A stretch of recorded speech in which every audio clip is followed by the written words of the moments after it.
उत्तराखंड की regional party UKD ने भी लोकसभा उम्मीदवारों का ऐलान कर दिया। उत्तराखंड क्रांति दल ने 4 सीटों पर अपने प्रत्याशी उतारे हैं, जबकि 1 सीट पर निर्दलीय को समर्थन देने का भी ऐलान किया गया। यूकेडी के प्रत्याशियों की बात करें तो ये पौड़ी सीट पर अंकिता भंडारी को लेकर मुखर रहे पत्रकार आशुतोष नेगी को उम्मीदवार बनाया गया है। हरिद्वार सीट पर मोहन सिंह असवाल कैंडिडेट है, तो वहीं अल्मोड़ा सीट पर यूकेडी ने अर्जुन देव को टिकट दिया है। नैनीताल से शिव सिंह रावत को प्रत्याशी बनाया गया और इसके अलावा टिहरी सीट पर निर्दलीय प्रत्याशी बॉबी पवार को समर्थन देने का ऐलान किया गया।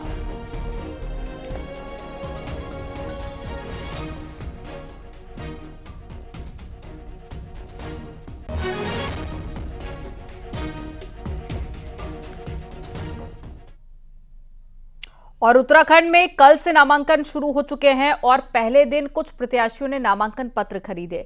टिहरी लोकसभा सीट के लिए एक ऐसे प्रत्याशी भी मैदान में आ गए हैं जो कि सालों से चुनाव लड़कर विधायक, सांसद, मेयर कुछ भी बनना चाहते हैं। सरदार अली पप्पू भाई, जो कि साल 2002 से लगातार चुनाव लड़ रहे हैं, हालांकि आज तक कोई भी चुनाव जीत नहीं सके। उन्होंने दावा किया है कि अब युवा पीढ़ी धनबल और शराब आदि के खिलाफ वोट करेगी।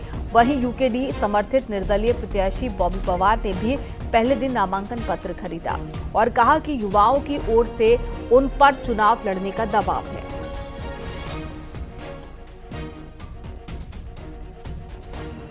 और मेरी फुल तैयारी है। 2 साल से मैं टिहरी बेल्ट में लगा हूँ और कोशिश कर रहा हूँ, क्योंकि जनता की भी अब समझ में आ रहा है कि ये भी हमारा उत्तराखंड का वासी ईमानदार आदमी है। तो कहीं ना कहीं मुझे लगा कि वास्तव में इन सब का जो आदेश का पालन करते हुए हमने भी इस टिहरी संसदीय क्षेत्र से इस लोकसभा चुनाव में एक सांसद प्रत्याशी के रूप में आज आवेदन पत्र लिया है।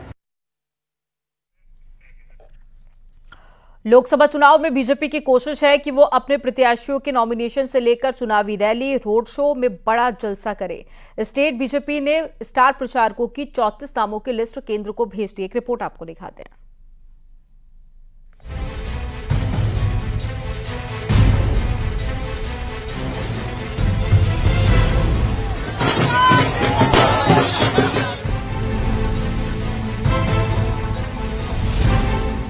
पांचों प्रत्याशियों के नामांकन की तारीखें तय होने के बाद बीजेपी अब नॉमिनेशन की तैयारियों से लेकर हरिद्वार, नैनीताल में नॉमिनेशन के बाद होने वाले बड़े कार्यक्रमों की रूपरेखा तय करने में लग गई है। पार्टी जहां चाहती है कि प्रदेश में पीएम नरेंद्र मोदी की रैली हो, वहीं केंद्रीय मंत्रियों समेत पार्टी अपने 34 स्टार प्रचारकों की एक सूची केंद्रीय नेतृत्व को भेज चुकी है, जिसमें पीएम नरेंद्र मोदी, गृह मंत्री अमित शाह, यूपी के सीएम योगी आदित्यनाथ, रक्षा मंत्री राजनाथ सिंह, केंद्रीय मंत्री नितिन गडकरी और केंद्रीय मंत्री स्मृति ईरानी समेत केंद्र से लेकर स्टेट लेवल के नेताओं के नाम हैं। कि हमने अपने केंद्रीय नेतृत्व को स्टार प्रचारकों की दृष्टि से जो हमारे राज्य की डिमांड है, ये हमने अपने नेतृत्व को भेज दी है। मुझे लगता है आज या कल तक नेतृत्व उनके नामों पर विचार करके उनको सूची हम तक पहुंचेगी, जो हम बाद में प्रेस को रिलीज करेंगे। हो सकता है केंद्र भी रिलीज करे डायरेक्ट उत्तराखंड की दृष्टि से। लोकसभा चुनाव के प्रचार में बीजेपी कोई कोर कसर नहीं छोड़ना चाहती, इसीलिए नॉमिनेशन और उसके बाद होने वाले प्रचार अभियान के लिए भी पूरी प्लानिंग की गई है।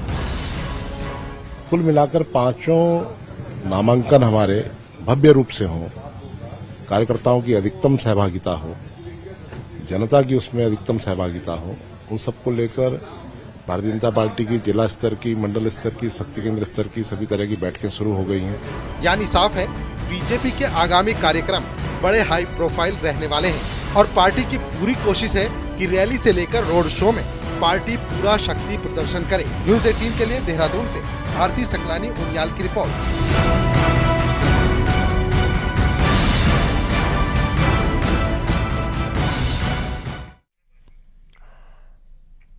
बीजेपी के पास में स्टार प्रचारकों की फौज है, तो वहीं कांग्रेस में प्रचार का दारोमदार उम्मीदवार के कंधों पर ही दिख रहा है, क्योंकि प्रधानमंत्री मोदी के मुकाबले राहुल गांधी और प्रियंका गांधी से बड़े कमाल की उम्मीद नहीं देखी जा रही है। रिपोर्ट आपको दिखाते हैं।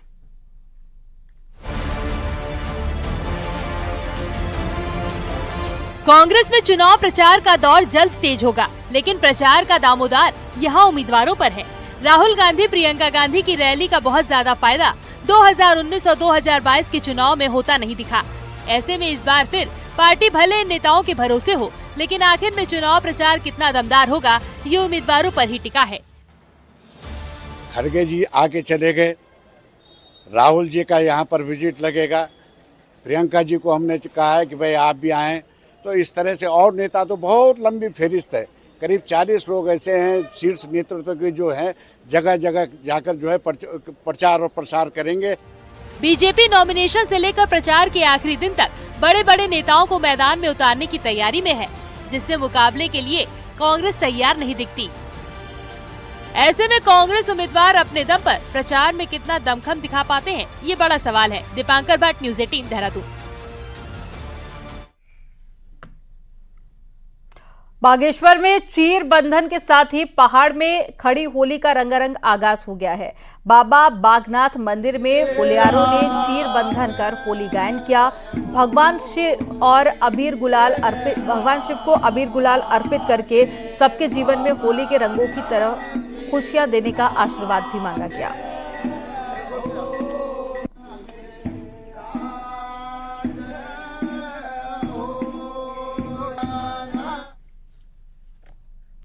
और विकास नगर के आसन बैराज से विदेशी मेहमान अब धीरे धीरे अपने स्वदेश लौट रहे हैं। राजधानी देहरादून से मात्र 48 किलोमीटर की दूरी पर स्थित आसन बैराज ठंड के मौसम में विदेशी मेहमानों से गुलजार हो जाता है। लगभग 5000 मील की दूरी तय करके साइबेरियन, ऑस्ट्रेलिया, भूटान, कजाकिस्तान जैसे दर्जनों देशों से भारत आए खास प्रजाति के पक्षी सैलानियों के लिए आकर्षण का केंद्र बन जाते हैं। और ये पक्षी हर साल सर्दियों की शुरुआत में अपने सफर को तय करना शुरू करते हैं और उसके बाद में यहाँ पर पहुंचते हैं।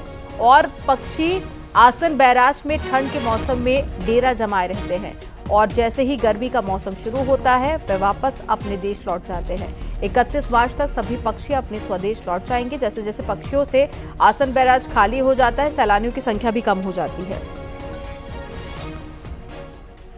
एक वर्ष जो है ये आ जाती है, दीपावली से पहले पक्षियाँ आती है, देश विदेश से आती है यहाँ पे, उनका एक यहाँ पे प्रवास रहता है। और अब धीरे धीरे 31 मार्च तक जो है ये लोग अपने अपने देशों के लिए जो है वापस चले जाते हैं। क्योंकि होता क्या है कि ये जो जगह है बहुत ही सुंदर जगह है। पक्षियों के जो उनके लिए उनके हिसाब से जो यहाँ पे वातावरण है, उनके हिसाब से जो यहाँ पे टेम्परेचर है, उनके लिए बहुत ही सुंदर जगह है। गढ़वाल मंडल विकास निगम द्वारा यहाँ पे जो है एक रेस्टोरेंट भी है, कुछ हमारे पे आवासीय सुविधा भी है। और विकास नगर से कुलदीप चौहान हमारे साथ में जुड़ गए हैं। कुलदीप, जैसे जैसे साइबेरियन पक्षियों की संख्या बढ़ती है पर्यटक भी पहुंचना शुरू हो जाते हैं, लेकिन अब ये पक्षी अपने देश वापस लौटने जा रहे हैं। जी अमनदीप, खास बात आपको बता दूं कि ये जो आसन जो स्थल है ये रामसर जो के साइड है उस पर जोड़ा गया है। और जब से रामसर साइड पर जोड़ा गया है तब से इसका महत्व अधिक बढ़ गया है। और यहाँ पर जो विदेशी जो पक्षियाँ आती है वो नवंबर के शुरुआती दिनों में ही यहाँ पर पहुँच जाती है और मार्च के अंतिम दिनों तक यहाँ पर रहती है। जब अपना डेरा वो यहाँ पर जमाते हैं उस दौरान सैलानियों की संख्या में भी इजाफा देखने को मिलता है। जैसे जैसे अब ये धीरे धीरे अपने स्वदेश लौटना शुरू हो गई है, यहाँ पर जो पक्षी प्रेमी हैं उनकी संख्या में भी कमी नजर आ रही है। और वन विभाग जो चक्राता वन प्रभाग है उनकी जो टीम वो लगातार इनकी देखरेख में यहाँ पर काम करती है। मैं अभी मौके पर मौजूद हूँ। हालांकि यहाँ पर जिस हिसाब से व्यवस्थाएं होनी चाहिए थी उस हिसाब से यहाँ पर व्यवस्थाएं नजर नहीं आ रही है। जी, जानकारी साझा करने के लिए बहुत शुक्रिया कुलदीप आपका। और अब आपको दिखाएंगे पहाड़ से जुड़ी हुई 10 बड़ी खबरें।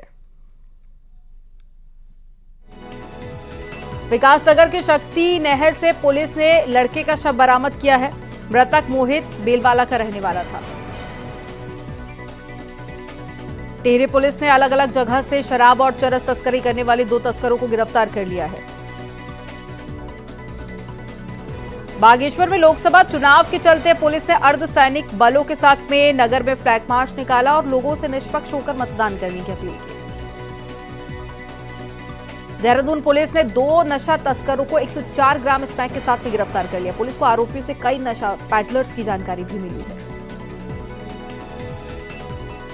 बागेश्वर के बागनाथ में होलियारों की टीम ने लोगों को जागरूक किया और 100% मतदान करने के लिए प्रेरित किया।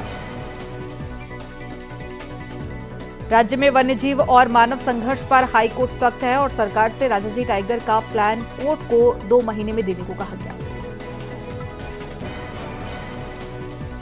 होली की एकादशी से कुमाऊं में होली का खुमार चढ़ने लगा है। यहां पर पेंट पड़ाव में होली मिलन का आयोजन किया गया। टिहरी में दिव्यांग वोटर को घर पर जाकर 12D फॉर्म दिया जाएगा, जिसके लिए कर्मचारियों को ट्रेनिंग भी दी जा रही है। हरिद्वार में चुनाव ड्यूटी के लिए परिवहन विभाग गाड़ियों का इंतजाम करने में जुटा हुआ है। इसके लिए निजी ट्रैवल एजेंसी से भी गाड़ियां ली गई हैं। देहरादून में सीएम धामी से जोशीमठ मूल निवासी स्वाभिमान संगठन के सदस्यों ने मुलाकात की और पुश्तैनी लोगों की समस्याओं को सीएम के सामने रखा।